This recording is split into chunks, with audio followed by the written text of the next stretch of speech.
কিডনির পাথর বারবার হয় এবং আমাদের দেশের বেশিরভাগ পাথরই হয় অক্সালেট পাথর।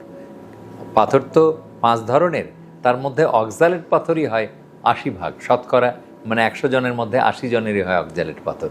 এই অক্সালেট পাথরটা কেন হয় এবং এর জন্যে কোন কোন খাবার নিষিদ্ধ করা উচিত বা কম খাওয়া উচিত, সেটা হলো, যদিও সেগুলি খাবার কিন্তু বেশ পুষ্টিকর, সেটাই। যেমন অতিরিক্ত লবণ, মানে আপনি যে তরকারিতে লবণ খাবেন সে লবণ বাদ দিয়ে আলাদা লবণ, এক্সট্রা সল্টস।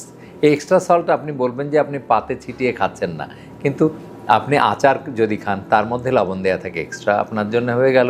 আপনি যদি চিপস খান, বাসে যাচ্ছেন আর পুরো একটা প্যাকেট শেষ করে দিলেন চিপসে, তাহলে অনেক লবণ শরীরে ঢুকে গেল।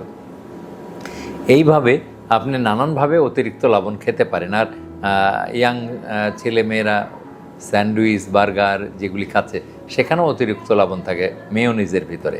তো কাজেই এই খাবারগুলি থেকেও কিন্তু অতিরিক্ত লবণ শরীরের মধ্যে যায়। এরপরে আসছে কিছু সবজি আর বাদাম, চকলেট, কোল্ড ড্রিঙ্কস, এগুলিতেও প্রচুর অক্সালেট আছে। বাদাম, চকলেট, কোল্ড ড্রিঙ্কস। দেখেন ছোট ছোট বাচ্চাদের আজকাল পাথর হচ্ছে, আমরা প্রচুর চকলেট কিন্তু খাওয়াই বাচ্চাদের। আর বাদাম তো ছেলে বুড়ো সবাই খায়। ইদানিং তো বাদাম খাওয়ার একটা ঢের প্রবণতা দেখা দিচ্ছে, যে কত রকমের বাদাম দিয়ে, মধু দিয়ে খাদ্য তৈরি করে দেহের প্রাণশক্তি তৈরি করার চেষ্টা করা হচ্ছে।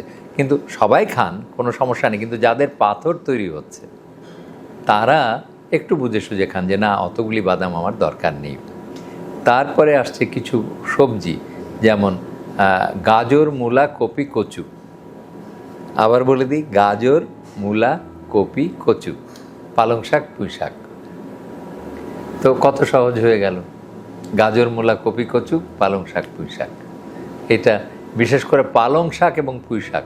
আর যারা মিডল ইস্টে আছেন বা ইউরোপিয়ান কান্ট্রিতে আছেন, অ্যাসপারাগাস নামের এক ধরনের সবজি ওদের দেশে আছে। আমাদের দেশেও এটা কিন্তু চাষ শুরু হয়েছে, কারণ খুব সহজে চাষ করা যায় আর কোনো যত্ন ছাড়াই দ্রুত বড় হয় এবং খুব অল্পতে সহজে রান্না করা যায়, অনেকটা কচুর লতির মতন। তো এই কচুর লতিও কিন্তু মানে আমরা তো বললাম যে কপি, কচু, এটাই তো। কচির লতুতেও প্রচুর অক্সালেট আছে। কাজে যারা পাথরের রুগী, দয়া করে কচুর লতি, কচু মানে মুখী কচু, সোনা কচু, যে নামেই ডাকেন না কেন, কিছুই খাবেন না।